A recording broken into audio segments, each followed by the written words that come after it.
What is up, guys? We are live. I know it's been a while. And, hey, Luke, thanks. That's Luke Larrabee. Is that the Luke Larrabee that I know? Robin's your mom, right? I think that's the Luke Larrabee yeah, okay, I see it now. Sorry. I've got the laptop down here. Luke, thank you, man. I hope you're doing well. Hope, tell the family I said hi. Robin and Jim. Sorry, just getting everything situated here. Guys, haven't gone live in quite some time, so I apologize for that, but we are here. And I kind of knew that Drinking with Drew, the Drinking with Drew show, you guys can see him up there. He is on. What's up, dude? I called into his podcast last night because I couldn't quite make it live to his show. We live in the Seffner area, and he's in the Riverview area. So most of you know Drinking with Drew. Good friend of mine. He also played live with me at my show back in February. So we're hoping to do that again soon. But yeah, just running through the comments here. Thank you guys for jumping on. Gospel Mark, thanks, dude. So yeah, as you guys, most of you guys know, there is a bad storm out there, and it's kind of just starting. And what's weird is you should never drive in the storm. We'll just like say that. That's kind of a no-brainer. Yeah. So I did, though. My in-laws, her dad needed some batteries for his radio just in case power went out, and he likes to have the radio. So I drove some batteries over there. So we go down this road, go down another road, we're there. They're like, 3 miles away. I literally just dropped the batteries off, said, hey, I'm getting back home, right, to Candy and the animals and all that. I was there for like just a few seconds. On the way back home, there's a huge tree that fell across the road, and there was already a police officer there. So I'm like, holy crap, I missed this probably by like 2 or 3 minutes. I never would have even seen it coming. So I'm thinking, man, my luck is good. We should go to the Hard Rock and gamble. I'm kidding, we're not doing that. In any case, yeah, so that was kind of like my, I don't know what you call that. A close call, so very grateful that I'm not like stuck under a tree right now. So yeah, guys, just going through some comments. This is just kind of an open forum Q&A, and whatever you guys want to chat about, we're here to do it. Actually, we got a good question here, bass guitarist. I'll fill you in on some details, some things up and coming. I've got a lot of new stuff coming up for you guys, so a lot of stuff, so hang tight. We'll sit and chat for a little bit. But yeah, one question from the bass guitarist. Would you mind sharing what camera and mic setup? So right now, honestly, all I'm using is my iPhone. That is it. So I don't know how everything sounded just now, but all I'm using is just my iPhone. I've got an iPhone. I don't even know what it is. I think it's a 13. I'm not really sure, but usually I use this tripod here. For a lot of my videos and my mics when I'm doing videos, I've got this Rode. This is a video mic NTG by Rode. And I've just got this really cool tripod. It gets really tall here. So that's usually what I use. But again, right now I'm just using the mic. And guys, you know, towards the end of the show here, I may take you guys outside so you can see how the weather is. It's kind of cool. But yeah, what you guys were hearing, by the way, and let me, iPhone, my wife corrected me. I'm using an iPhone 15 Pro. Man, I'm behind, huh? So what you guys heard, I'll show you this real quick. One day I'm going to get a proper streaming setup. Like Drew has a cool setup for his. So I am just, what you heard was just coming through these monitors, the Kali monitors there. That's my new studio desk, by the way. My buddy Joe made it for me. Moved the laptop out of the way. He carved my name in Thai here. That says Jason and Thai. And anyway, I'm going to be sharing a whole video on new setup. I've got monitor stands. These are new Kali monitors. You guys may have saw that video. But what you're hearing is just coming out of my monitors through to the iPhone. This is the Trivium plugin. So this is by Bogren Digital, and it's the amp knob. This is their lead amp knob. This is the Trivium series. So I'm getting some really cool tones out of that, and I'm actually working with Bogren Digital now, not like as an employee, but just as an affiliate, because I came upon their plugins and I'm like, man, these things sound great. So I just started messing around, and I bought, you know, a few plugins from them anyway. And I just reached out and said, hey, I love your stuff. Can we work together? Is there any way I can help promote your product? You guys know how affiliate marketing works. Just real quick, if those of you who work for yourself or you want to get into that world someday, affiliate marketing is a great way where you find a product that you really like and believe in, and then you can promote that product and you get some commissions off the sales. So this is a really good way to earn some, you know, some extra dough. But in any case, yeah, that's what I'm using. That's what you heard earlier, and I'll jam some more for you guys too. So I'm just gonna scroll through some questions here, guys. If you have anything, feel free to ask away, man. But again, I really would like to get a proper streaming setup here, so I can stream and also like switch over to like a screen view to show you guys stuff like that instead of, you know, pointing my camera all around. So that's something I'm hoping to get set up here soon. Gospel Mark says he has you have a grandma in Tampa and she had to evacuate. I'm sorry to hear that, man. Yeah, we're pretty far off the coastline. Where we are, and again, it's in Seffner, the Brandon area. It's kind of on the outskirts of Tampa. We're like 80 feet above sea level, so we don't have to worry about flooding and all that stuff. It's going to be just mainly the wind. So, you know, we've had, I'm a native Floridian. I probably don't prep as much as I should because I've been in this state my entire life. I'm originally from Pensacola, Florida, which we've gotten hit real bad with hurricanes over the years. And of course, I've been in Tampa now for, since 2000. Man, I'm old. But in any case, yeah, we had a hurricane, the really bad one that really screwed up the Carolinas. That one passed through here. We didn't really see a whole lot of that, but I know some other areas got impacted further up. Okay, cool, Luke. So the sound was good. Thank you, guys. Oh man, drinking with Drew. You have some water coming in, dude. That's not cool.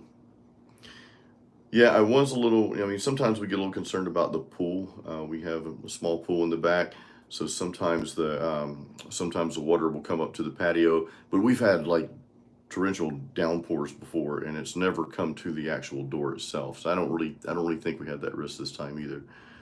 My Logify, I think you might have came on after I answered the question, but before 2000, I lived in Pensacola, Florida. I grew up in Pensacola, Florida, so I'm a native Floridian. That's, you know, the storms are just part of being a Floridian, I guess. This kind of stuff happens. I feel bad for the people that live on the coastline. Of course, you know, we've got people that we know all over the place, like St. Pete and Clearwater. I wouldn't want to be in those places, or especially in Sarasota, Bradenton. My friend Andres Collin, he plays live shows, and I actually have a video with him. He's an amazing Spanish guitarist, and him and I did a collaboration at one of his gigs. And I think he evacuated too. We know several people. The people that live in my area, in the Brandon area, most of those people stay. My gym was open this morning, so everybody that I know in the gym, they're just staying and riding it out. As far as the places I'm playing at, like you guys, some of you guys know, I don't just do the metal stuff here. I also play acoustic shows, live acoustic shows around town. It's funny, I'm playing some metal here. Sometimes I get in some deathy metal, you know, but then I go out, you know, on the weekends and play like Richard Marx and the Outfield and stuff like that on acoustic, which is a lot of fun. But I mean, those places are okay. I don't actually have any shows like on the beach, so you know, I don't know how that's going, but you know, I played a couple wineries. Yep, Kill and Curly Winery, that's a normal venue. Of course, all those places are closed right now, obviously, but yeah. So Gospel Mark, you know Andres Collin, he's cool. He's such a cool dude, man. He I got invited to go play with him one night, and that sounded kind of weird, didn't it? But no, play music with him one night. And actually, I always wanted to see him live. I'm like, man, I want to just, my wife and I just took a trip down there to Sarasota. This is probably a year or two ago. And he's like, hey, well, bring your gear too. I'm like, what? You know, so we jammed. I had a great time. It was really cool. But yeah, I've got a couple of gigs at wineries. Actually, one of the wineries I play at is in Bradenton, Florida. It's way, way off the coast, but still the wind is really bad. It can get really bad here, so I hope they're okay. Rip Brains, I don't know how long we're hunkered down here, man. I mean, the experts say it's supposed to be like, I think like the storm itself, from like when the bad winds get to you and when it passes through, is like 5 or 6 hours or something like that. Again, we're probably like we would be an hour drive from any beach, any coastal area, but then we're probably 20 minutes from downtown Tampa, and of course there's waterways there too. So Luke, thank you, man. Thanks for jumping on, dude. Tell your folks, tell Jim and Robin we said hi, and hope you guys are okay out there too, man. I know you guys are kind of far off the coast like us as well, so not too far away, but hope you guys are okay, man. Luke on here, his mother Robin was really my first like Tampa friend when I moved here back in 2000, so it's cool. We go way back, and her husband Jim, really cool people. But yeah, guys, let's jam just a little bit. I want to let you hear this this amp sim. This is it's got built-in delay on it and all that good stuff. And I'm sorry if the angle's not picking everything up. I'm trying to get it to pick stuff up. But I've been writing like a lot of stuff, kind of some obscure type, you know.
Not necessarily too melodic, but just playing around with some different notes and just kind of like sort of like breaking.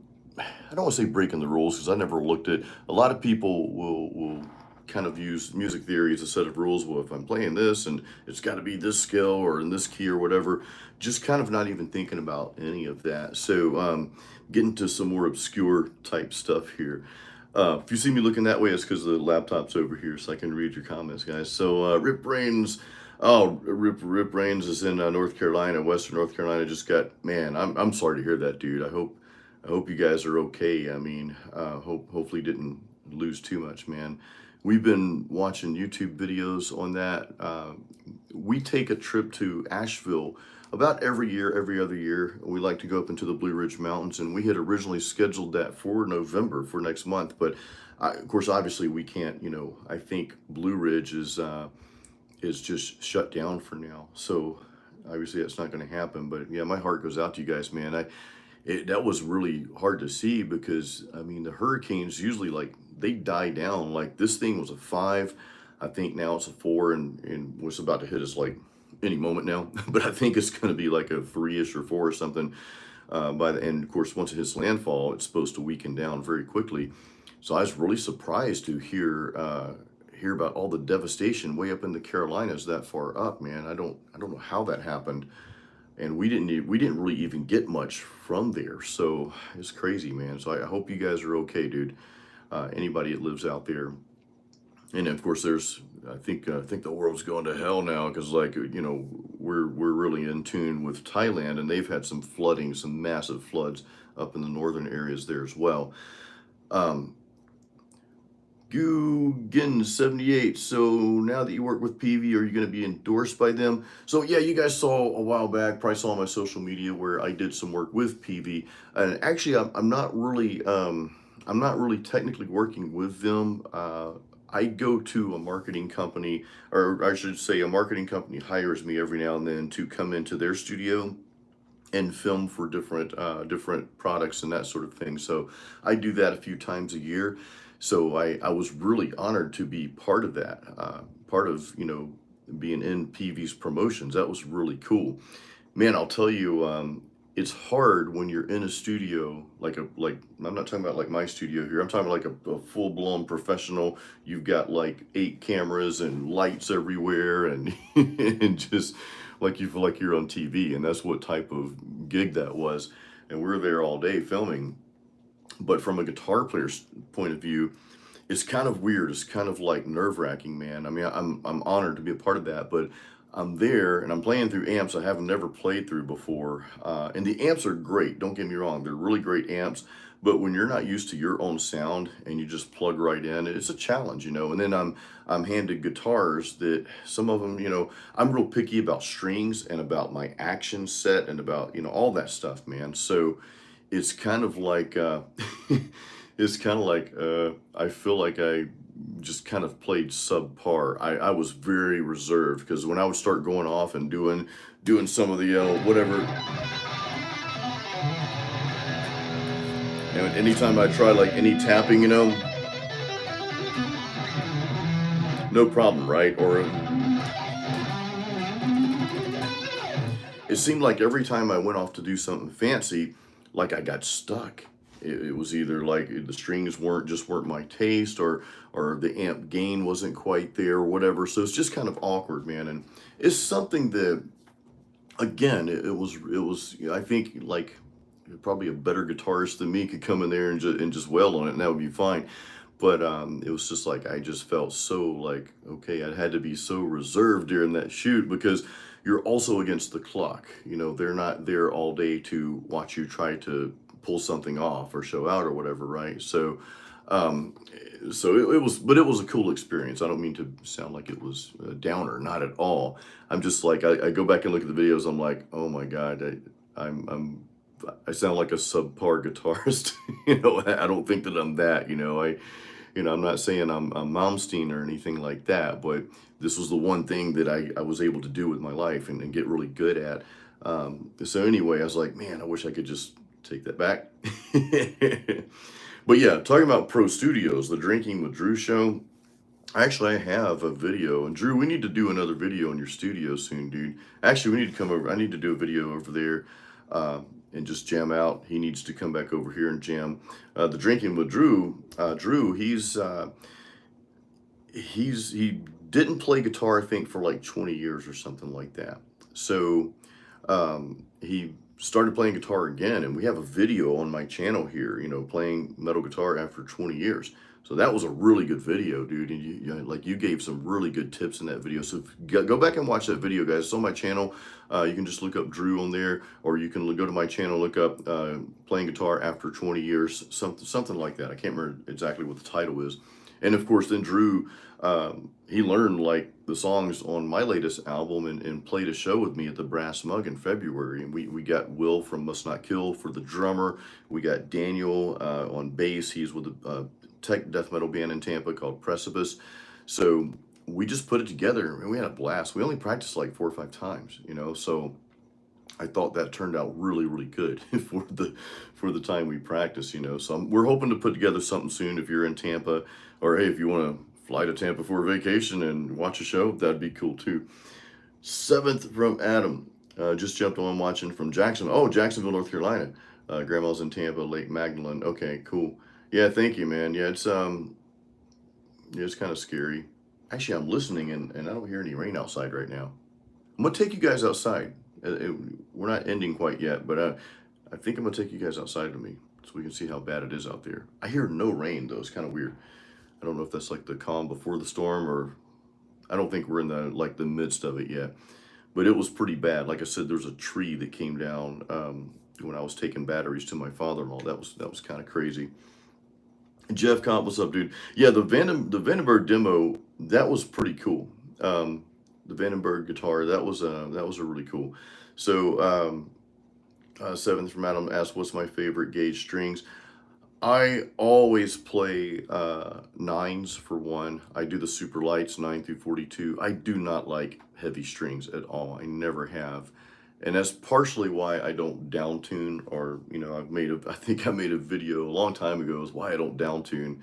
A lot of people understood that video, but there are some people that just slam me. They're like, oh, you know, whatever, you know, standard tuning. But that's part of the reason, though. That's part of the reason why I don't down tune, because I just don't like playing with heavy strings. Even on acoustic, I play custom lights on acoustic, and I play super lights for electric. And I use elixirs. I am if I don't have elixir strings on the guitar, I'm not gonna play as well. That's just, I've been playing with these strings so long. Anytime I've switched to a different string, even if they were coated strings, I'm like, you know, I've played the NYXL strings, I played Diodario's code, I played all of them. They're probably great strings, but I should be a rep for Elixir because I love their strings so much. In any case, but that's what I play, man. Bass guitars, had a bad experience at a gig similar to that recently. Played 2 songs with a band using their guitars set up. Yeah, so when you say not enough gain for solos, I know exactly what you're talking about. And these amps are great, but I really wish I had like a booster pedal in front. I brought mine, but the one I had just wasn't, I don't know, it's you really have to test out the gear before you get out there and, you know, and do it, because it's just like, I don't know, man. On somebody else's guitar and gear, it's just weird. It's just very strange, especially when you've been playing for a while. Matt picked up guitar after 25 years of finding my channel and courses. Dude, thank you. Thank you for the support. I'm always like humbled and just really grateful when I hear a comment like that, when somebody saw one of my videos and it inspired them to either pick it up for the first time or maybe just pick it up after 10, 20.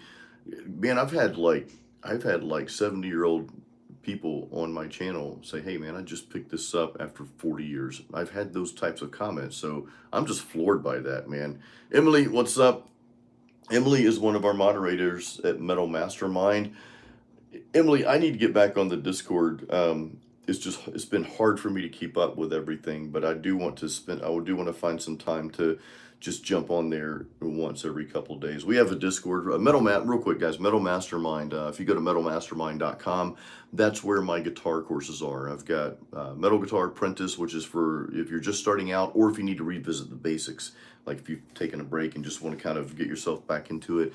And then Metal Riff Masters out there as well, over 80 metal riffs. I've been working on a lead guitar course. I've just had a lot of things come up this year that has pushed that back. And the last thing I'm going to do is just release a subpar course to you guys. So I want this to be like the absolute you know, answer every question you have about lead guitar and just really give you the most value I possibly can. So I'm just spending a lot of time on it, guys. I haven't even started filming for it yet. I've got the layout. So in any case, that's coming down the pipe. It will be out before the end of the year, that I know.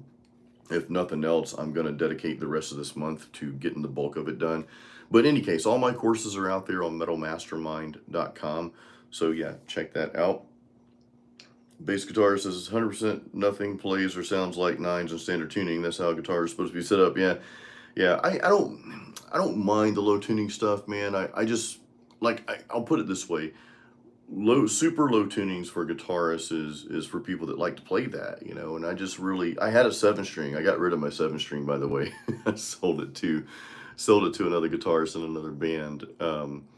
I finally got rid of that thing, and I don't feel like I don't miss it at all. It was not the reason I kept it so long because it was an ESP. It was ESP made in Japan, the E2 Horizon FR7, and just the guitar itself played so well, so it made it hard to get rid of. But like I knew for a fact that I was never going to play that guitar live because the neck is just too big with 7 strings, and it was just uncomfortable. It actually hurt my hands at times to play it. So I'm not as, you know, I just like, let me ditch that. Let me just focus on what I have here and do that. So anyway, that's gone.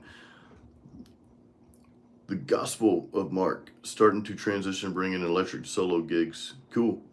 Yeah. So I don't do all electric at my solo gigs, my live solo gigs. What I'll do, man, is you know, of course, I'll loop an acoustic rhythm, then I'll grab my electric, I'll switch out the wireless, then change the patch on my Pod Go, and I'll plug into my electric and play some solos. And even at one point, I used to loop an electric rhythm, like just a clean electric rhythm, and then solo electric over that. But it just didn't sound right, the electric on top of electric. So, and I didn't think it would sound good with an acoustic. You've just got an acoustic guitar, and all of a sudden you've got an electric guitar solo over that. But it turns out great, man. And I mean, people at the shows like it, dude. You know, some of them love it. I mean, sometimes, of course, you know, I'll pull off a really great solo, and then it's just like crickets. Like, okay, no guitar players or rock and roll fans out there, you know. But I mean, I always get good feedback from the shows. Otherwise, you know, I wouldn't be called back to play there. I've got several places I play at, you know, multiple times a month now. Actually, I'm booked out for the rest of the year for solo shows, man. Like, I don't have any free Friday nights. Most Saturdays are taken, and most Wednesdays, and some Thursdays too. So we're not complaining about that, but yeah, I don't know. It's not that you can't do electric. I had to do that one time because my Takamine that I still have it. It just quit working, man. The pickups just quit. I don't know what happened. I even took it to the guitar store, Replay Guitar Exchange, and they cleaned it out and all that stuff. But fortunately, I had my electric with me, so I had to play. I just played clean, you know, and just sang. It was not ideal at all to do that, but you know. Real quick, guys, if you haven't given the video a like, please do that. The whole YouTube algorithm thing, they like when we like it. So if you haven't given me a thumbs up, please do that. Only if you're enjoying the live stream. Again, I like to get on here and just chat with you guys sometimes, man. We're just kind of hanging out in the studio here. But yeah, if you know, by the way, I know my channel's mostly metal guitar driven, and it's always going to be like that. But if any of you are interested in playing live solo shows, like live acoustic shows, it's a great way to just expand who you are as a musician, right? And it's a great way to, I mean, I know people that do it full time. My neighbor, actually, Tourist Bob, he does it full time, and he does really great at it. I know several people that do it full time, so it's not a bad thing to do, man. I mean, you know, you make decent money, and of course the cash tips. We'll keep hush hush on that. But anyway, I've got a video called "Get Started Playing Live Solo Gigs" on my channel. That video I never knew it would get that many views, but it's helped a lot of people. So check that out if you're interested. It's on my channel here. Yeah, thanks, Del Boy. Cool shirt. This is Metal Mastermind. We are working on more Metal Mastermind merch. Like the design we have now is the Metal Mastermind logo, and we've got, instead of metalmastermind.com, we've got the logo that Ken Candelas, the co-owner of Metal Mastermind, made. He made all our logos, man. He's amazing. So good stuff. We got more merch coming down the pipeline though. So And we're going to be giving like extreme discounts on merch when you buy a course. I've got to set that up this weekend, so that's coming too. And of course, anybody who's bought our courses, I'll send an email out to you guys and let you know, hey, it's discount, extreme discount. So Matt says, love it. He's on module 2, taking it slow this time around. Cool. Yeah, go on my courses, guys. Again, metalmastermind.com. That's my guitar courses are housed there, as well as other courses for musicians. We don't stop at just guitar. But I do encourage you to take your time through the course. We don't do a subscription plan, not now anyway. I don't know if that'll ever change. If you've already bought the course, well, you have it. You're not going to get put on any plan, but I don't know if that will change. But in any case, yeah, I encourage people to go through it slow. So definitely. Morgan asks, could you do a lesson on plug-in and audio interfaces? I do have a video on that. I think I've got a video called Metal Studio or Studio Set Up for Metal Guitarists on my channel. So I've got that out there. I also have a specific video on how to use plugins on my channel. So if you do a search, just put my name, Jason Stallworth, how to use plugins, guitar plugins, that video will pop up, or Jason Stallworth, Metal Guitar Studio. So both those videos help. Now I'm going to be doing an updated video on my studio because I've made a lot of changes. I showed this earlier to you guys, but I've got a new desk here. I've got some new monitors from Cali. That was sponsored. Thank you, Cali. New monitor stands. That's from Onstage, sponsored by Onstage. So I'm really grateful for that. I've got my podcast mic. So by the way, those of you who listen to podcasts, make sure you go to Spotify or iTunes and type in Metal Mastermind. Follow the Metal Mastermind podcast. We just released our 77th episode, Ken and I, today. Can't believe we've done 77 podcasts. That's a lot, man. Mark, you've got 2 gigs coming up this weekend. Cool. Emily's got a Schecter C1 EA with a Fishman Power Bridge. Sounds really nice for acoustic. Yeah, you can get some, some like electric guitars and have an acoustic sound. Like that Acoustasonic, I think, by Fender. I've played a couple of those, and those can sound pretty cool too. Me personally, I just prefer a normal box acoustic, but I mean, I know people that play all kinds of guitars. Actually, my neighbor I was telling you about, Tourist Bob, his acoustic's not like a traditional acoustic. I think it's one of those electric / acoustic style things too. Plays more like an electric, but has the acoustic sounds on it, the multiple sounds. So those are really cool. Afro Marcus, thanks, dude. Thank you, man. That's awesome. I'm glad you started. I'm glad you started playing, dude. That's good. That's awesome. Awesome to hear that. Professor G, thank you for joining my Patreon. Yes. Actually, man, the next video that's coming out, it's next Saturday. It'll be coming out. So that video is going to be cool. That video's got some doom metal riffs. They're pretty easy. Like the riff series I did. If you guys didn't catch my evil metal riff series, go back and watch that. I post lessons on YouTube, guys, the first and third Saturday of each month. And then also, if you happen to be on my Patreon, you can just look up Jason Stallworth on Patreon. I think it's like $5 a month, and that's never going to go up, by the way. I actually, PayPal or Patreon, one of those started taking more fees, but I just kept the price the same. I mean, $5, whatever, it's fine. But I deliver to you the downloadable tabs and the backing tracks. So I give you like a bass and drums track. I'll give you a full mix, but also just bass and drums, so you can play along with that too. And they're like over a minute long. So that's what I offer on Patreon for my 2 lessons each month. But yeah, thank you for being on my Patreon, dude. That's appreciated. I've never used the Fractal. I've only played through the Fractal Axe FX, and it was probably either the 1 or 2, and it was years ago, like probably, I don't know, not 20 years ago, probably more like, it was probably about 15 years ago, to be honest. I was at this guy's, Corey's house. I don't remember Corey's last name. He's in Pensacola, when I went home to visit my family one weekend. And I went to his studio, and he had an Axe FX. I'm like, man, this thing is cool. But honestly, I just played through it one time. That's it. I've never played through a Kemper. My buddy Will James from Must Not Kill, the drummer, he has a Kemper. Great guitarist too, by the way. He does live solo shows too. See, we all do this, man. We're all playing metal, and we play these live acoustic shows as well. A lot of us do that. But and then the guys from Siren, they play through Kempers. My buddy Riff with Cliff, which is on the channel quite a bit. He just bought a Kemper, a pre-owned Kemper. So I'd like to play through one.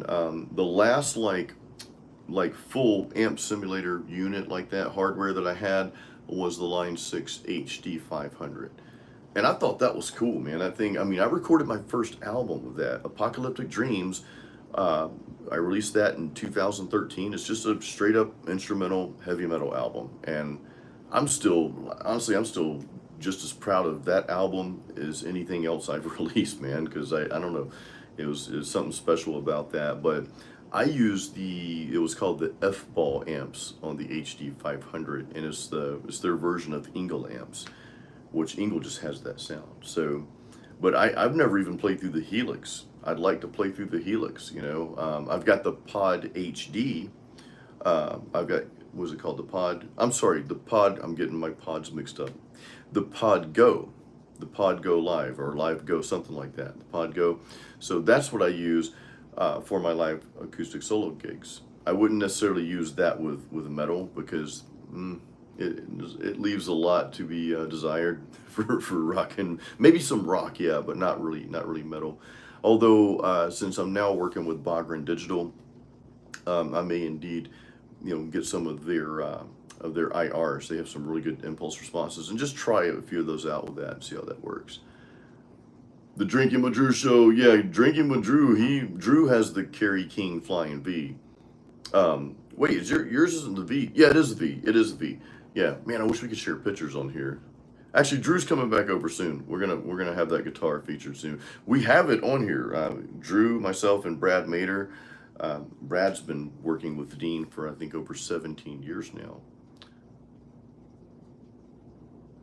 But yeah, I'd like to try one of the Fractals. I mean, I've always heard great things about it, man. You know, so F9 Turbo. Yeah, I'd love to try.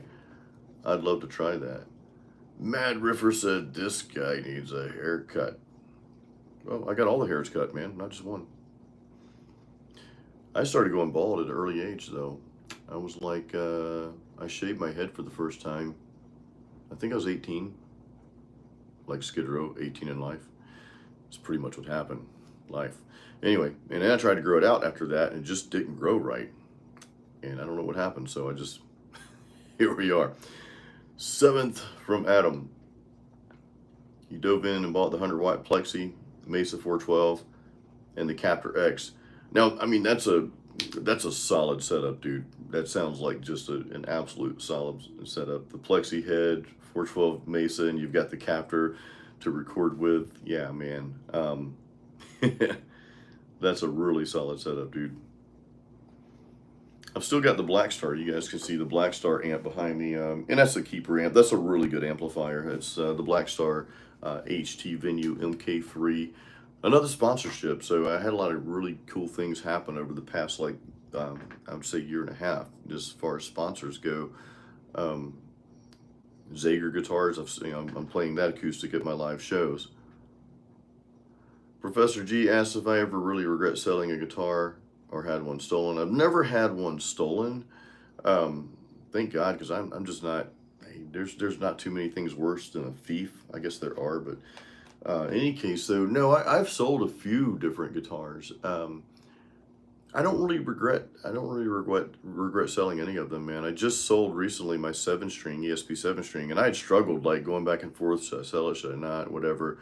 But I eventually sold it, finally sold it. I put it on the market many times, and no one wanted to buy it. And something told me, hey, if you put it on the market now, somebody's going to grab it. And lo and behold, I think the band's called Exodus Rising. I believe they're like a Christian metal band called Exodus Rising. And the guitarist from their band, I think they live north of us. I'm in the like Brandon Seffner area. I think they're in like Dade City or somewhere like that, Spring Hill. But in any case, he bought it. And bought it for the full price I was asking for, which was still like $1,000 less than what they go for new. So we both made out good on that. But yeah, I don't regret it at all. I also sold, parts of me wish I would not have sold my LTD guitar. and I sold that to get the Telecaster behind me, and I bought that mainly for my live solo shows. That's what I use when I play guitar solos at my live acoustic gigs. So I don't really regret it, man. I mean, this is my favorite guitar here. It's an Ibanez, and question out there, Ibanez. Well, for me, I can't go wrong with it. It's even got the stock pickups in it. These are the V8, V7, S1. And this guitar, it was actually, I think it's a 2000, I think it's like a 2001 model. I might be wrong about that. Might be something else. But it's a RG 1570, Prestige RG 1570.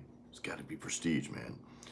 But it's a great guitar. I love this guitar, man. This is, it just plays good. It sounds good. Even the stock pickups are passives, which I actually prefer passive pickups, just because it's just one less thing to worry about. I don't have to worry about a battery. You know, I really try to eliminate as much as I possibly can and just simplify. You know what I mean? And Jeff Loomis, I saw a thing recently with him. Jeff Loomis, he went to passive pickups, and he plays extreme metal, man. He was with Arch Enemy for a long time, and of course he was with was it Nevermore before that, you know. And he's got solo stuff out there, plays 7-string, but he has I can't remember if it's Seymour Duncan or another brand that designed his pickup for him, but it's passive. He had a problem. I don't remember what the problem was, but it was with active pickups, and there's some kind of short on stage or whatever. So he ended up like, nope, can't do actives anymore. So again, I just like to simplify things as much as I can, you know. Mad Riffer, HH or HSH. I mean, honestly, it really, you know, you're always going to use a humbucker for metal, but not necessarily. That Telecaster back here has single coil pickups. They're passive single coils. I play metal on that sometimes too, man. Actually, let's hear it. You guys want to hear Telly? We're not playing country. We're gonna play metal, just so you know. Let's do it. Yeah, this is I think you're gonna be surprised what this guitar sounds like. I did not shut the volume off there, sorry.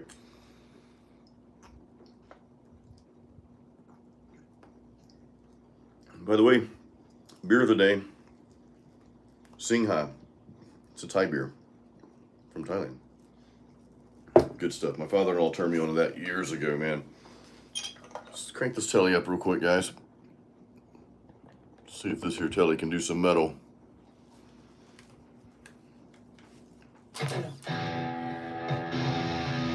There we go.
So, metal on a Telly.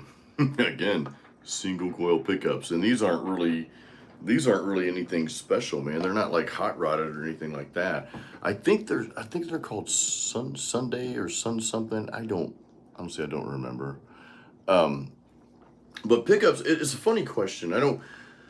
I would probably steer you towards definitely getting humbucker pickups for one. I would make sure that your bridge pickup is a humbucker, because that's mainly where you're going to play for metal, right? So especially for the rhythms. So I'd at least have that. But whether it's HH or HSH, HSH just gives you more options for tones, right? You've got a 5-way switch with those. So I mean, there's no right or wrong answer, but I like what Emily's saying here. That's I like that. The Ibanez is great for metal. They have a line dedicated, called the Iron Label. Yeah, that's I've never played an Iron Label. At least I don't think I have. I'm gonna check with the. I'm supposed to film tomorrow at Replay Guitar Exchange because of the storm. I don't think that's gonna happen. But in any case, um, I hope they have some iron labels there. And Emily, thank you for answering that. Yeah, HSH or HH is fine, but you want that humbucker, I think, in my opinion, definitely on the bridge. But once again, this Telecaster, no humbucker, single coil, not active. I mean, you just heard it. I mean, it's got a, so pinch harmonics here, like, and again, this is a Telly. It's not like a metal guitar,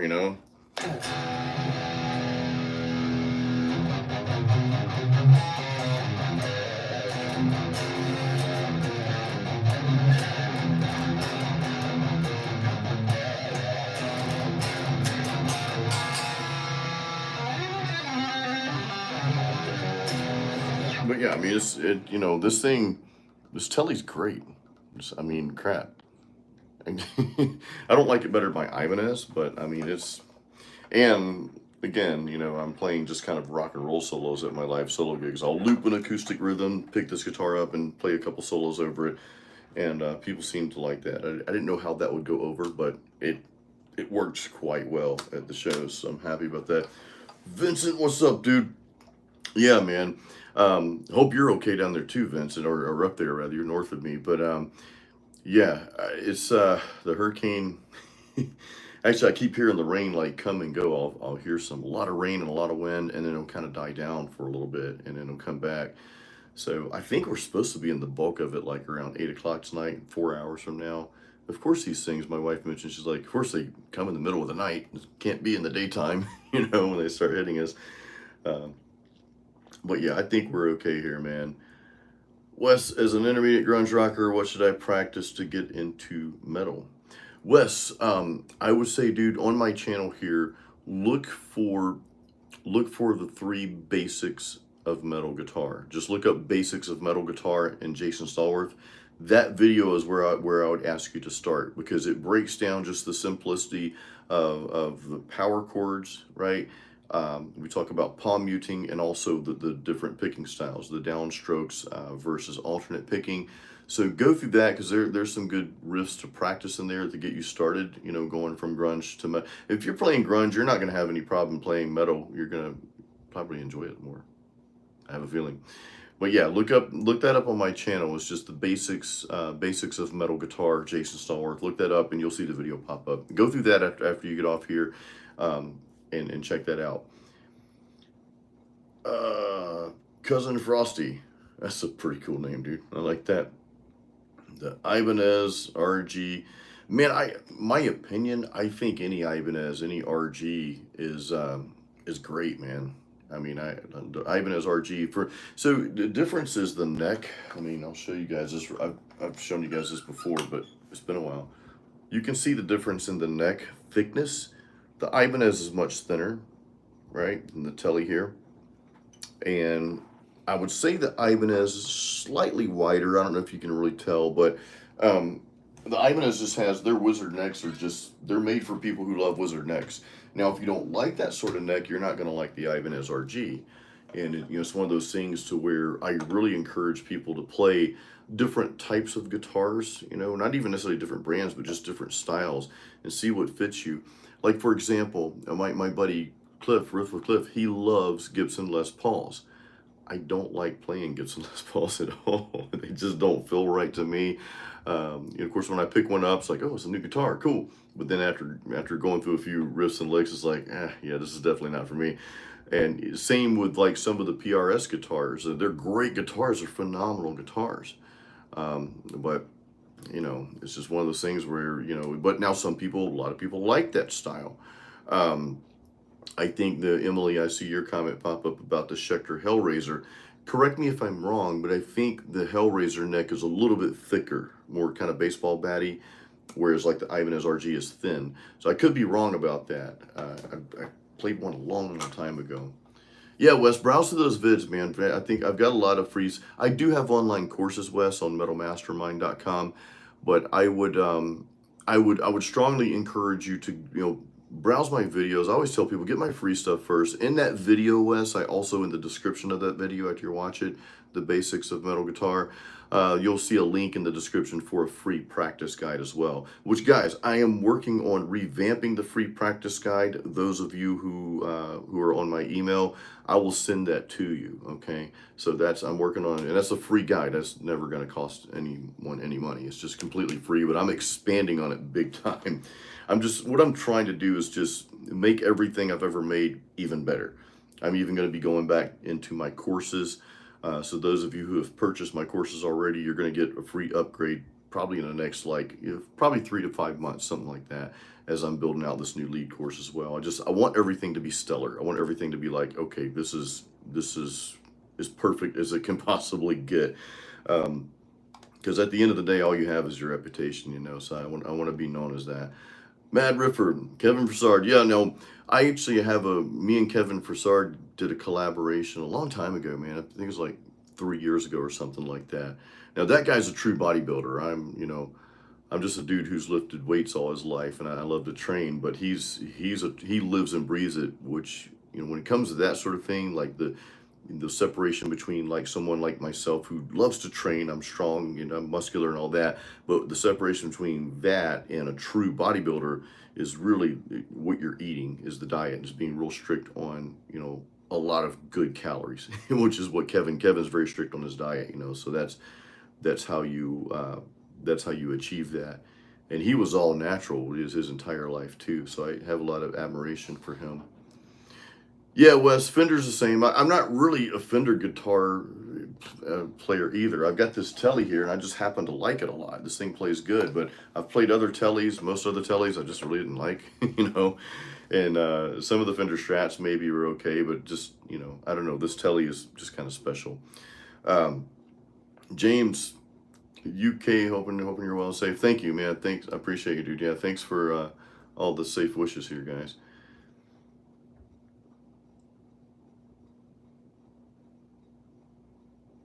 Professor G, I don't care about looks if it sounds great. I'm kind of there too, man. Like, I wasn't crazy about the look of this guitar. It just looked like a country guitar. And I'm like, I don't play country. I play metal and rock, But after it plays so well, it's like, okay, I love this guitar now, So you're right. I mean, I don't care about looks that much if it plays really good. I'd much rather, if I had to choose between the two, I'd much rather have a guitar that played awesome and just didn't look as metal as I wanted to look, than to have a really awesome metal looking guitar, but it plays like crap, And I did that when I picked up my first guitar. I started playing guitar acoustic in 1989, and in 1990, it was a little bit after Christmas, my parents saw that I was really serious. Like, finally, our son's serious about something. He sucks at everything else, but he's good at this, So they teamed up with one local musician my dad went to high school with to go help me pick out my first electric. And he's like, well, you've got this brand new red guitar, which was a Gremlin, like a non-name brand, because my dad had a budget, we didn't grow up wealthy by any means, but he stretched it for me. Or you can have this kind of an old beat up guitar. I think it might have been an Ibanez, but I didn't know any better. And he's like, I would choose this one, but of course I wanted a bright red one. I'm like, anyway, but that was my first guitar. It's called a Gremlin.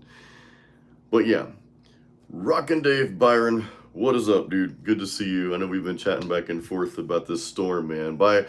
Dave is down south of me, and Dave, you're in the Fort Myers area. Yeah, I hope you're okay. So things are good so far. Connection not too good. Okay, yeah. Keep me posted, man. Shoot me an email or something, dude, or a message. Rockin' Dave Byron, longtime pro musician, and he plays gigs all throughout Fort Myers too, man. So he's always out there. So good to see you on here, dude. I hope you guys are okay. I know this storm is like, seems like it's headed, like the eye is headed like for Sarasota, Bradenton, that area. So I think we're okay up here. Okay, Emily, so the Schecter, okay, Schecter's thin C necks are a little thicker than Ibanez Wizard. So that actually sounds perfect. Like I'd like to play a Schecter thin C neck. I think the one I played, I mean, I've probably played two Schecters in my life. I never see them anywhere.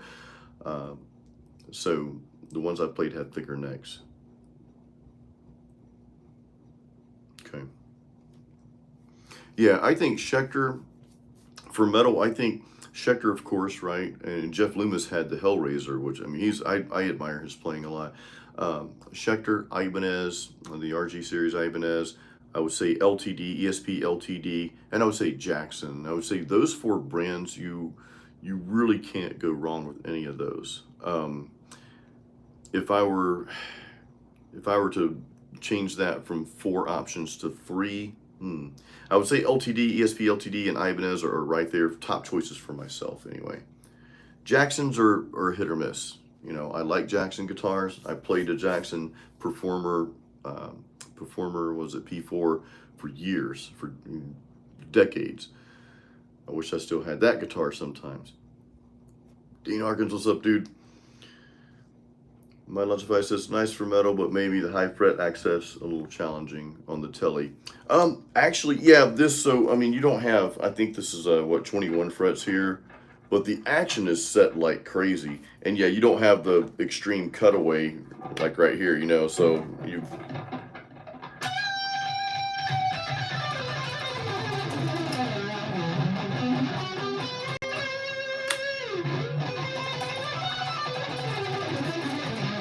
Sorry, it's hard to play like this. I just grabbed it so I didn't have to point the camera down. But yeah, I mean, the action's set super low.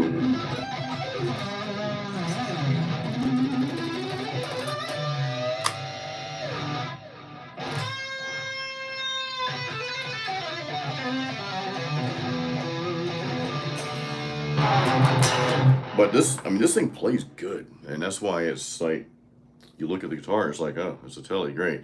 He's going to break out some country music. Nope, it just plays really good there, man. So I really like this guitar a lot. I didn't think I would keep it. Actually, I thought about selling it back to Brian. Brian is the one who sold this to me. He's the front man for a band called the Southern Creek Band here in the area, in the Tampa area. And he also does live solo gigs too. Jose's, what do you think about the Jackson series guitars? I mean, Jacksons, again, they're kind of a hit or miss. You know, I play some that I like a lot, and, you know, sometimes I play some like, that could have been better. Ricky says, forget the guitar, praying time, get on knees and pray for mercy is storm. Okay, yeah. I'm not going to forget the guitar, and it's part of my joy, dude. But in any case, yeah, my heart does go out to the folks on the coastline of the storm. I know, like I said, it hit the Carolinas hard. I didn't think that last storm, that was it called Helene or something like that, man, it really hit Carolinas hard. I'm like, holy crap.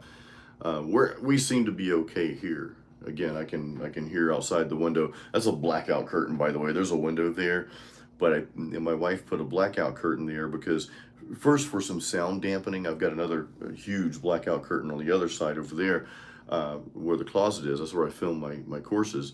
But any case, it helps with the sound dampening. I don't have to have panels all over the place, and mainly it blocks out the sun that comes in from there because it gets super hot. I'm on the second floor here, and it gets just super hot up here in the summertime. Since I've had the curtain there, it is always cool in here, even in the most extreme summer temperatures. So Jeff says personal preference. He plays Jackson, but Schecter, Ibanez, ESP are all solid choices. Yeah, and I do like Jacksons. I've just played some that were like some over the past year or two. They were like, this doesn't play as good as I remember. But then, of course, there's other Jacksons that play great. We've been talking about Jeff Loomis here. I'd like to play his signature Jackson. And that looks pretty cool to play. I'd love to play one of those. Emily, the price range, new firmly Jackson or Ibanez. I'd lean more toward Ibanez personally. Yeah, I think so. Some of those, you know, it's funny, like the guitars. I don't want to say you had to spend a lot of money, but it's kind of strange. Like Used to, you could pick out a $600 guitar and it would play phenomenal. I'd say 600 to maybe 900, maybe 1,000. But it seems like nowadays the guitars that are between like 800 and 1,200, maybe even up to 1,500, just kind of play okay.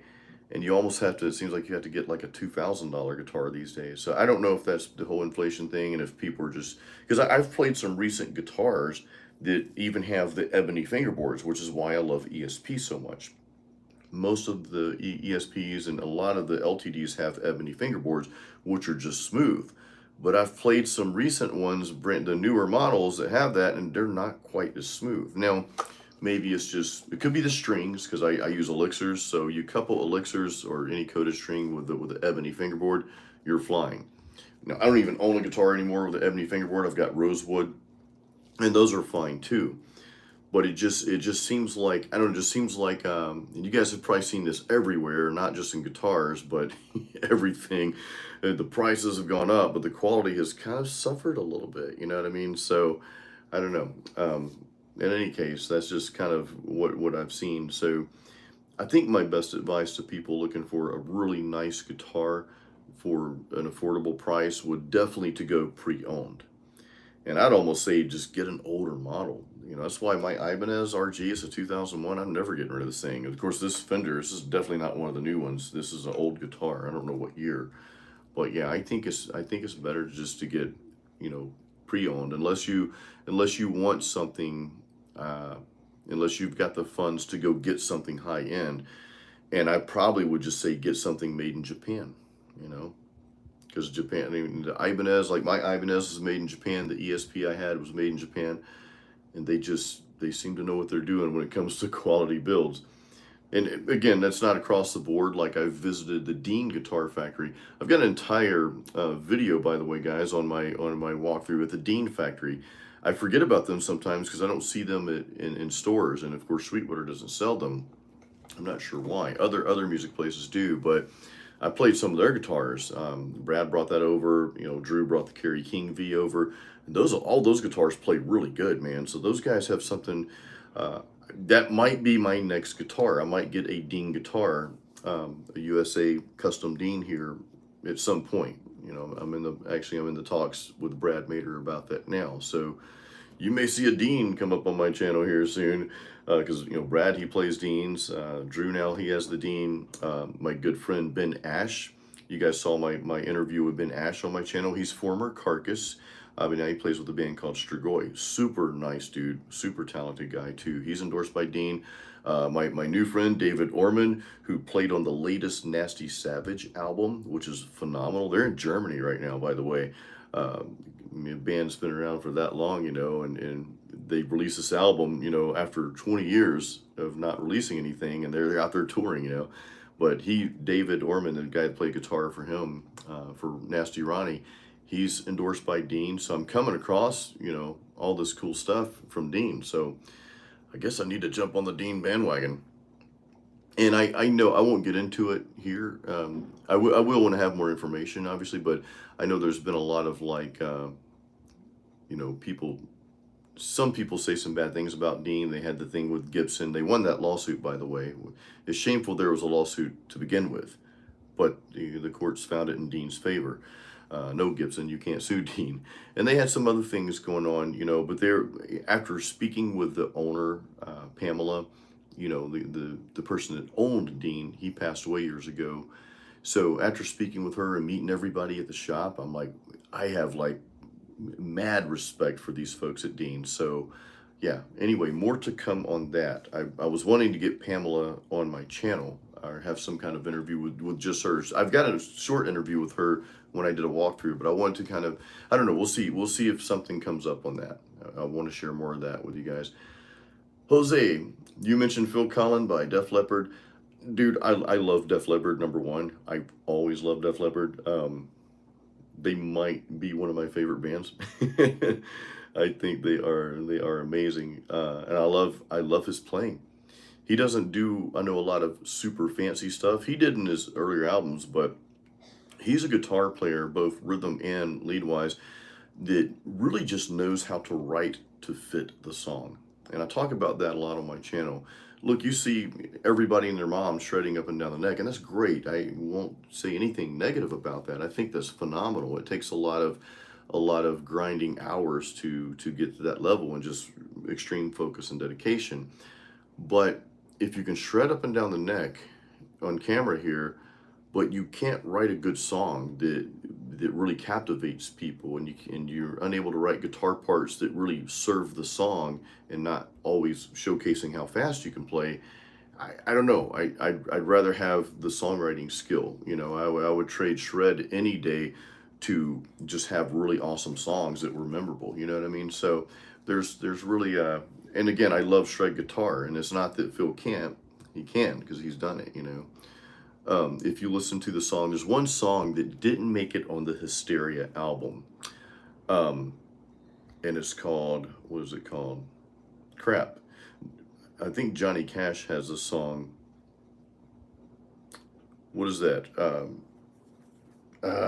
This is escaping me. Something Fire. But it didn't quite make it on the album. Ring of Fire. It took me a moment. There's a song called Ring of Fire. If you look up Def Leppard, Ring of Fire. No, it's not a Johnny Cash cover. I'm thinking, what is this? That's my favorite Def Leppard song ever. It was supposed to be on the Hysteria album, but it didn't quite make it. I don't know how or why. But yeah, Ring of Fire, Def Leppard, is such a cool tune. And his guitar playing is just really, it's really up there on that, man. All right, catching up here, guys.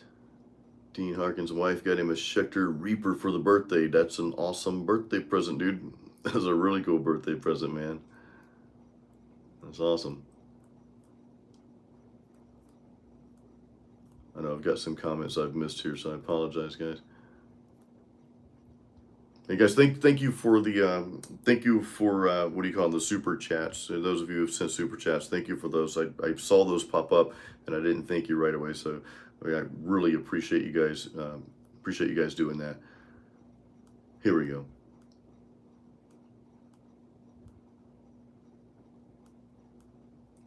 Okay. Emily's are known for spreading joy and suffering to her enemies. I like that. That's cool. The Strat acoustic. Yeah, I played the acoustic Sonics. Yeah, Emily, I'm thinking that too. Jacksons were a little bit better, a lot better maybe, before Fender bought them out. And now Fender bought out PreSonus. I use PreSonus Studio One.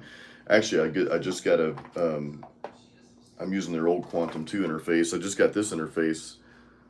This is their new Quantum interface, the ES4, I believe. I'm waiting to upgrade my computer. I've got an old 2015 MacBook Pro. I had an iMac that just crashed on me.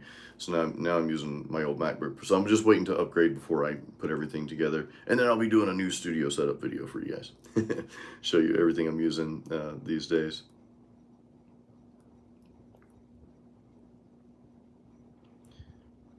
So Emily, is that true about the ebony fingerboards? Or is it, so the modern ebony fingerboards are just dyed black. So they're really not. I wondered about that, because I played several guitars lately with ebony fingerboards, and they don't feel like ebony fingerboards. I'm like, is it me? Like, or is this not true ebony? Like, what is going on? Yeah, South Korea, good option. Definitely good option for guitars, I think. Yeah, Japanese, man, Japan's always been known for quality. Seventh from Adam, thank you for the super chat. I appreciate that, dude. Thank you so much, and thank you for being on the channel here, man. Thanks for being a part of this. Appreciate all you guys, man. I love doing these videos, and I like getting on here. Yeah, yeah, Drinking with Drew. All Nasty Savage are using Deans now. That's cool, man. That's really, really cool. So yeah, I got to jump on the bandwagon. I need to talk to Brad Drew and see what we can do, man. Even if it's like I'm not looking for like free stuff all the time, but I mean, hey, if I can promote them, you know, that will pay for itself in no time. Or even if I get something at a discounted, you know, whatever, we'll figure it out. But I'd like to get something there. The Dean Exile is probably what I'm going to get. That's Mardar Music, thank you for the super chat, dude. Appreciate it, man. So you were watching this channel since my old pod videos, man. Yeah, I had the Pod XT Live. That's actually when I started my YouTube channel in, I think, June 2010. And I was doing some just some basic metal stuff. Didn't even really know what I was doing. Actually, my first video I put on YouTube, and I still kept it out there. It's just me playing acoustic. I just written a song, and I had this old flip camera. There's no editing. You can even see me get up and press record and end it the same way. No editing at all. I just went through. I wrote this song called "Never Leave," and I just put it out there. I'm like, I'll put this out there so I don't forget it. So, never released that song, by the way, because it's more of a, I guess, acoustic rock type thing. I want to do something in that arena as well, though, because I've got so many songs I've written. They're not necessarily metal. They can be a little heavier. I could bring those elements into it, and I probably will, and then have an acoustic version as well. So, in any case, the Katana amps, BC Rich guitars, BCG. So you're, oh man, cool, man. So yeah, you're in St. Pete. I hope you're okay over there, man. I don't know if you had to evacuate, or if you're able to hang tight over there. I don't even know the status of the storm now. I'm just listening outside the window. I'm on the second floor up here, and I can hear raindrops coming in, but it actually doesn't sound bad right here right now. I'm sure it's pretty bad in other places though.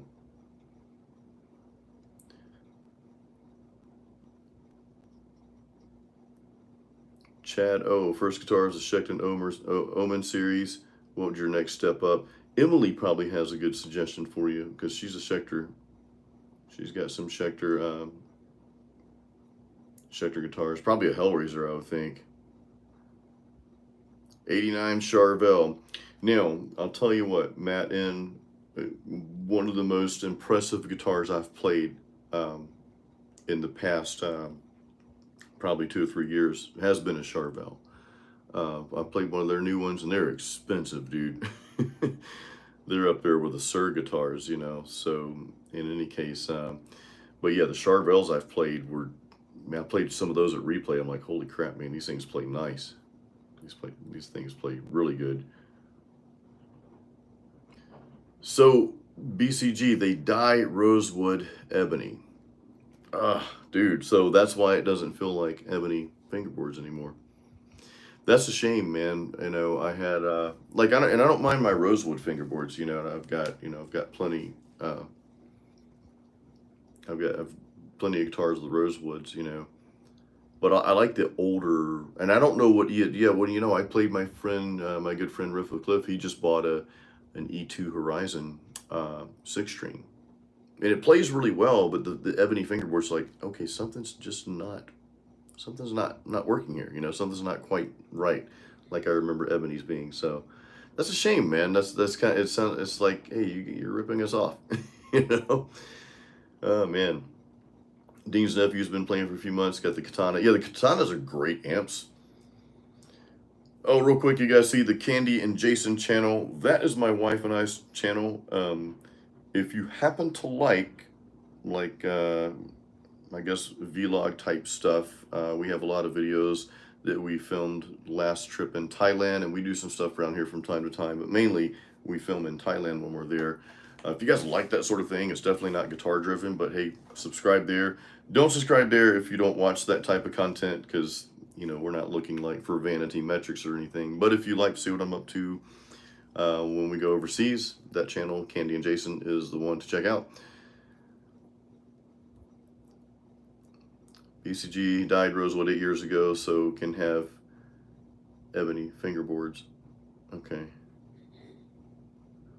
And I don't understand really how all that works. I'm not going to pretend to understand the process of making guitars. BCG 5150 Guitars. Now, do you own a shop over there in St. Pete, or I just looking at the name here, I didn't know if you had a shop over there or not, or if you build guitars or anything like that. I'd love to know, man. Robert, what's up, dude? Looking to purchase Metal Riff Master. In that course, do you teach theory behind those riffs and licks? I don't get into theory really at all in Metal Riff Master. It is literally just, we go over the techniques that we're going to be using, And then I've just got different modules, like there's like 80 riffs, so it's broken up into modules of 10 lessons each. And in those lessons, they're really just riffs, and it's just, they're kind of focused on like a subset of combining certain techniques together and maybe even certain styles. So like the first module is of riffs is very basic metal riffs, right? Good and chunky, nice and chunky. Then we get into some more single notes. Then we get into alternate picking, some thrash. I even have a power ballad module in there, and there's some other stuff in there too. So it really, and they're in different keys as well. You know, we do talk about that, but I don't get deep into theory at all in that course. No, we do have a course called Metal Music Theory. If you guys go to metalmastermind.com, you'll see all my courses there. I co-own that platform with Ken Candelas. My course, Metal Guitar Apprentice and Metal Riff Master, are on there. Alfred Potter's got a really great sweep picking course, sweep picking master. He's another YouTuber, really great guitarist. Blows me away on the sweep picking. That's why he did the course and not me. And then we've got Metal Music Theory by Ken, which I put some guitar parts in his course as well. But it's very he's a professor, by the way. So he's a professional audio engineer and professor. So yeah, check out metalmastermind.com. There's stuff for production on there. Rich Gray from Annihilator, and he recorded Siren's latest album. There's some good friends of mine that's been around since the 80s. He did the Metal Bassmaster course. But yeah, check it out. Check it out when you guys get a chance. All our courses are out there. So Emily, this comes with, yeah, I am gonna do the Studio One Plus, and I'll upgrade to 7. I have version 5 still, PreSonus Studio One. I never upgraded, and again, I'm just waiting to get a new laptop, a new MacBook Pro, because this one runs fine, believe it or not. It's an i7. It's got 16 gigs of RAM, and it runs everything just fine, you know. But as the technology has gotten better, I don't want to upgrade to the latest copy of PreSonus quite yet, because I feel like that might be the thing that drags my computer down. So, and I could be wrong about that, but I'm going to get a new Mac soon, so I've got to do that sooner than later. But yeah. But I do like PreSonus Studio One. It's the only DAW I've really ever used. I dabbled in Reaper, but I've been using PreSonus Studio One since 2009, I think. So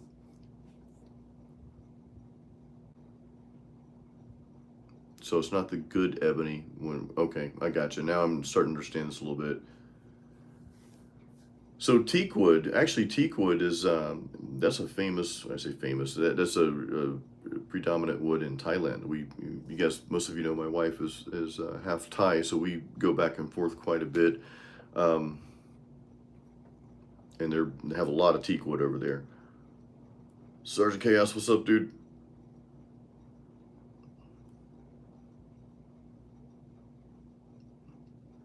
Yeah, thanks, my Logify. Oh man. Never tried Cube Baby. 21 effects and IR simulators are cool. I should check that out. Yeah, I never have tried them, man. Okay, BCG, you got the home shop, contractor, master carpenter. Cool, man. Well, hey, you're good to know. Because I'll call you if we need some work done or something like that, dude. Because the whole, when it comes to home upgrades and stuff like that, whew, I am not the person to be doing that stuff. Matt N, any thoughts on the 80s metal course specifically?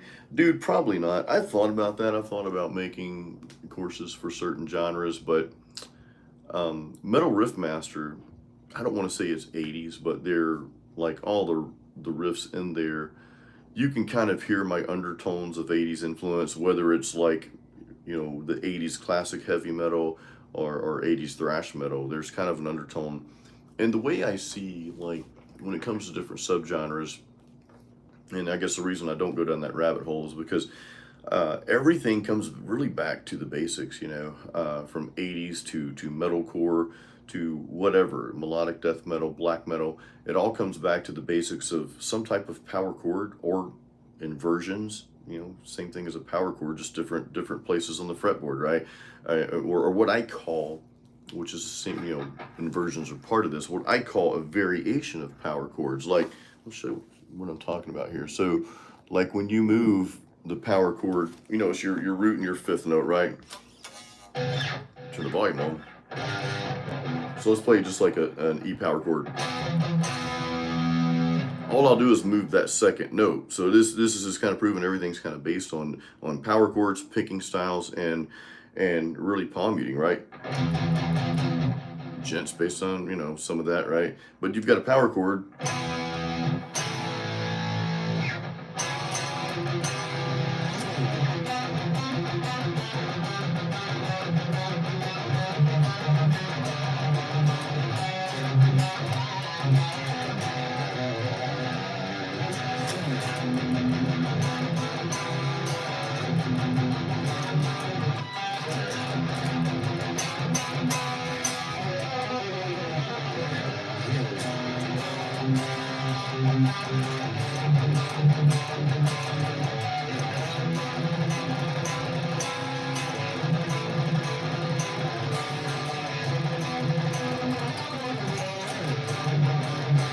All I'm doing here, and I'm gonna get carried away because I enjoy playing metal on this thing, metal on a Telly. But all I'm doing is just changing the second note of the power chord.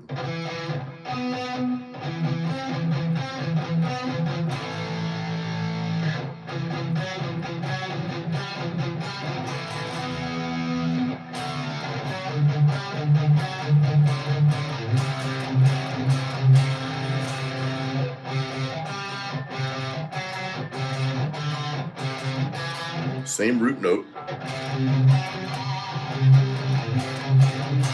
And just changing the second note. So, and that's when you kind of get into some of the 80s style. They did a lot of that stuff. One of the things I like about like classic 80s metal, from hairband to bands like Queensryche and even some of the harder like rock, Scorpion, stuff like that, was they wouldn't always do the, which is cool, right? I mean, you got your, right, so you got that kind of stuff, but then a lot of the 80s rock and some of the classic metal, they would play on the higher strings, right?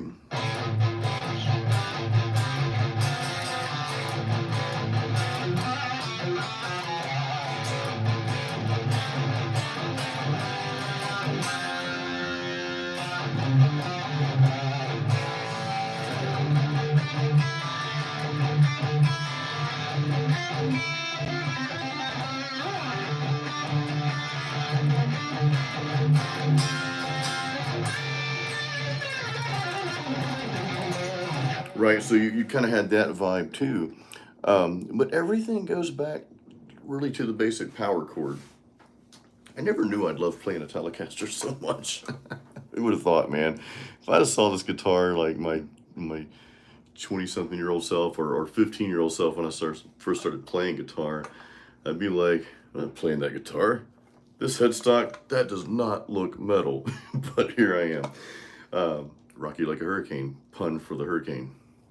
Anyway, guys, so yeah, going back to like just the basics, everything goes back to the palm muting to some type of power chord, right? It may not officially be a power chord, root plus fifth, but it's a variation of it, what I call it, right? And there's tech names for all the good stuff. So, and in your picking styles, you know, you got your down picking and then you got your alternate picking. Everything sort of rolls up into that, if that makes sense. I like the idea of doing an 80s course, and I say I probably won't do that, but you know, never say never, man. Who knows? My lead course is going to be, I'm formulating that now. I really hope to have that out before the end of the year. Really during November is the plan. I know I've been saying this month and that month for like the past 6 months. Again, I've just had so much stuff kind of come up, guys. Not you know, bad, but just this course just kind of really got pushed to the side. So BCG, yeah, you'll be repairing your own place, man. Well, hopefully not. Yeah, hopefully everything's intact, dude. I really, you know, wish the best for you, man. Because, yeah, Robert, thank you. Yeah, but even in Metal Riff Master, I do go through. You could apply those styles. I mean, some of that gets into even what could be like a more technical death metal towards the end of it. Whereas when you first start out with just some very classic, you know, fundamental, you know, style riffs. So, and I've thought about adding to the course as well, just adding some more styles to it. And I'll probably build on it at some point, you know. Emily goes to the nearby Thai restaurant once a month. Only once a month? I'm kidding. But for if you just run by the same family for a few decades, yeah. Yeah, the Thai spice, most Thai restaurants in America do not do Thai hot. Part of it, I think, is because just the spices over there, right? That may, if unless you're importing it here, it's just different. You know, we grow Thai peppers here as well. We have my wife has a Thai tree, a Thai pepper plant. But those peppers, while they're hot, they're great. They taste good. They're not quite as hot as the spices you get in Thailand. So, JS, any tips for guitarists who bodybuild? I feel that my picking technique is sloppy after I train. I mean, I don't recommend playing like right after you train if you're going in for a hard workout, although I do. But you can do both, man. Some people will say, you know, training hard and bodybuilding, and by no means am I like a professional bodybuilder. I would be like taking up the whole camera because I'd be so huge, right? If I were, but I've been training since I started playing guitar, and just the health and that sort of thing has always been important to me. I encourage everybody to strength train, guys. Lift weights, man. You don't have to be a bodybuilder or a power lifter, but go in there and crank out some weights 3 or 4 times a week. At least hit each muscle group 1 time a week. That's, you know, I'm not a doctor or an expert on this stuff, but I know from myself at 49 years old, not taking any prescription medications, and there are people much younger than I am that are on like 5 or 6 medications. I take 0. And then I've got guys in the gym, they're in their 70s and training, and they're in good health. So I know from my perspective, and guys I know, and girls too, from a longevity, or I should say quality of life in that sense, and just, you know, strong muscles, you know, feeling good about yourself, that sort of thing, and all the health benefits. You have to strength train, guys. Get in there and do it. You don't even have to go hardcore. Just go in there 3 times a week and hit some weights. Will change everything if you're not doing it. So, and you guys that lift, you know what I'm talking about. JS, I'm gonna start putting some stuff out there. I don't want to turn my channel into a workout channel, but I am gonna start sharing. I think I shared my workout program, which I'd been on that program for months, and I just changed it again, so I need to update that. In the YouTube community posts, I'll share stuff, but I might make a video here and there on this stuff. You know, just be consistent, man. I mean, yeah, if you got a hard workout, and especially if you did back where you're using your forearms, or if you did, you know, arm day or something like that, and you're a little tight after that to play guitar, it might, you know, like, oh crap, you know, I'm sore. But it really shouldn't impact your guitar playing. You know, you look at people like Kevin Broussard, we're talking about him earlier. He's super huge. He's a pro bodybuilder, right? And he can do some mad riffing. So just be consistent, man. But I do plan to put some stuff out there, you know, just some stuff that's worked for me over the years. Thank you, Mix TV. Thanks for being on. Ocean Bleed, thank you, and thank you for the well wishes there. BCG, I hope you're okay, man. Yeah, I know it's probably getting a little rough out there, dude. So hope you guys are make out okay out there in St. Pete, man. Magical Enzo Rizzuto is going on a date Sunday night. Oh, don't be naughty. Any tips? You know, the only thing I can say is don't try to overly impress someone. Just be you. Because you don't want to be somebody that, you know, for a little bit, and that person gets to know this somebody that you're being, and then all of a sudden you start being yourself, and like, this is not what I signed up for, right? So just be you, and just treat the person how you want to be treated, man. I think my wife would tell you too, the reason why we've look, I was married 2 times before all this, you know. I can tell you a lot of stuff not to do, but first of all, pick the right person.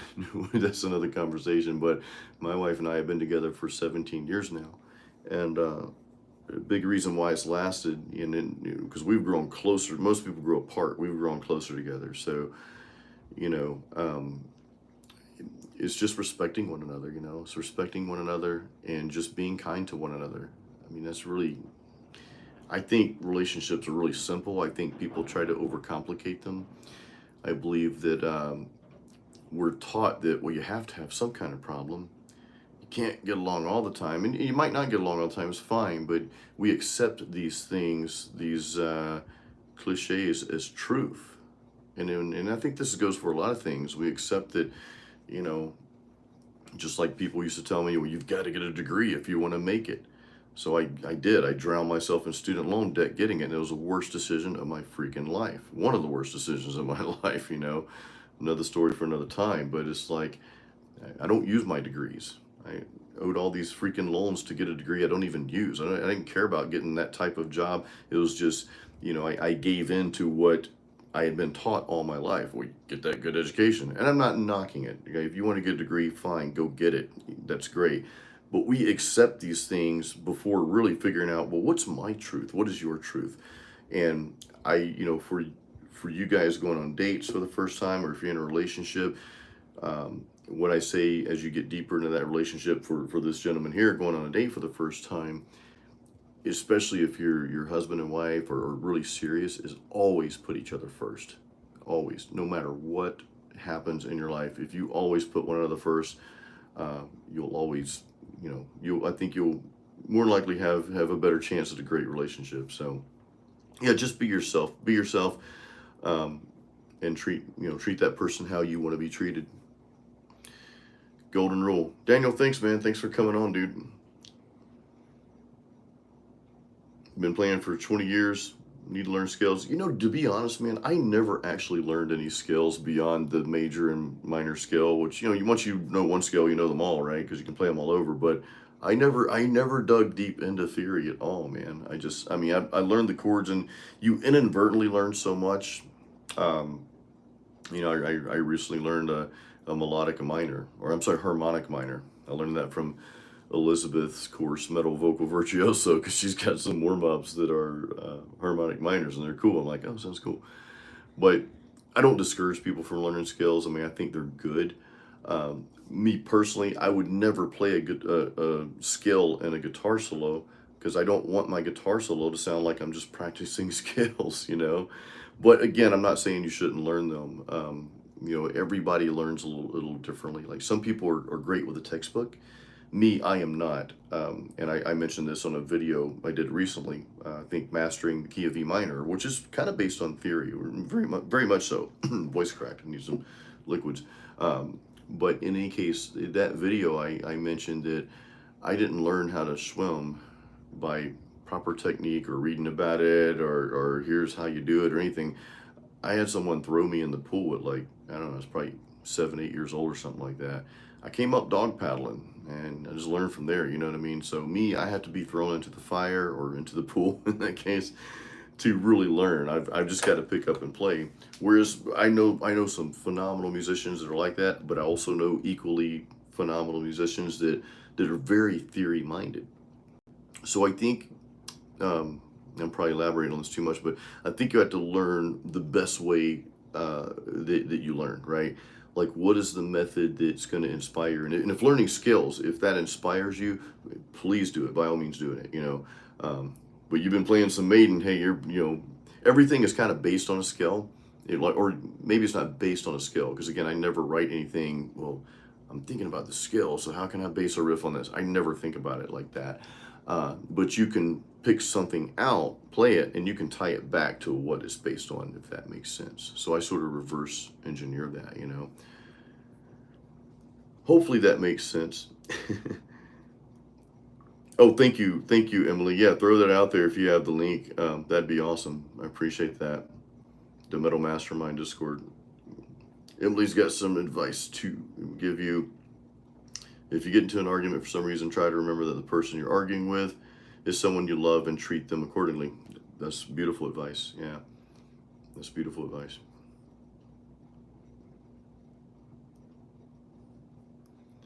Looking forward to more content for guitarists and bodybuilding. Yeah, so I want to put some workout stuff out there at some point soon, man.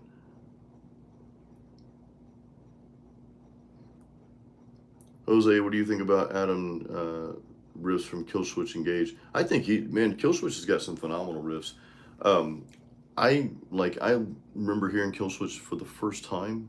This is probably back in, like, man, I don't remember what year it is. It's probably like 2010, 11, something like that. Maybe even earlier than that. But I remember my buddy gave me some CDs, you know, of like, and I can't remember, I think they're the first two albums, and I listened to those just back to back for a long time. I'm like, this is cool. Now, the stuff that came out after probably the third album, whatever album, I think it was The End of Heartache with Rose of Sharon, which is a cool song. I didn't really, they kind of lost me because it just, I don't know. They're a great band, but just to me, everything just kind of sounded like, okay, it sort of just sounded the same after a while. And that's, you know, that's a challenge for bands. But that, I mean, that's my opinion. That doesn't mean that it sounds the same. I mean, the songs are different, but um, yeah, but I love their first few albums. I was really into those, but I haven't really listened to any recent stuff. And again, when I did listen to stuff after that, it was just kind of like, I mean, it was great, it was good, but it just didn't keep me there, if that makes sense. But I love his riffs. His riffs are great. Like, you can tell that they are, you know, Master of Puppets inspired, and I think they even, you know, mentioned that. But you can tell, man, it's great guitar work, you know. And I thought I would like miss guitar solos. From what I recall, there were either no or not very many guitar solos in their music, and I really didn't miss it being in there. So it was kind of interesting.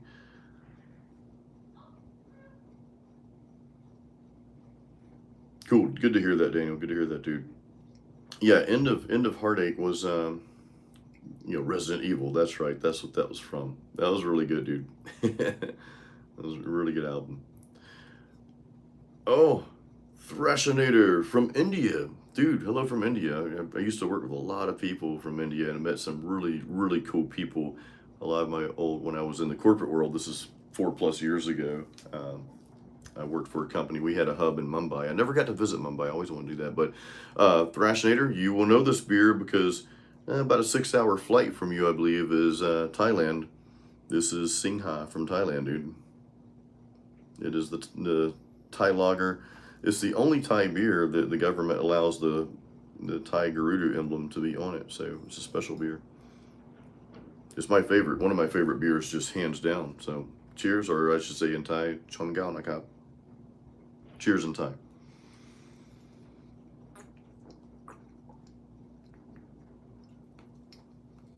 Well, guys, I need to charge my phone. So I'm going to wrap this up. I want to say thank you guys so much for hanging out with us. You know, stay, for my Floridians, guys, stay safe out there. I hope, wish you guys the best, and thank you, Dean. Thank you for that. But I'm going to wrap this up so I can charge up my phone, and just in case we lose power, I'm hoping we don't, but you never know. So I appreciate you guys being on the live stream. Appreciate you guys, and more to come, so stay tuned, guys. Keep it metal, and have an awesome rest of the evening. We'll see you next time.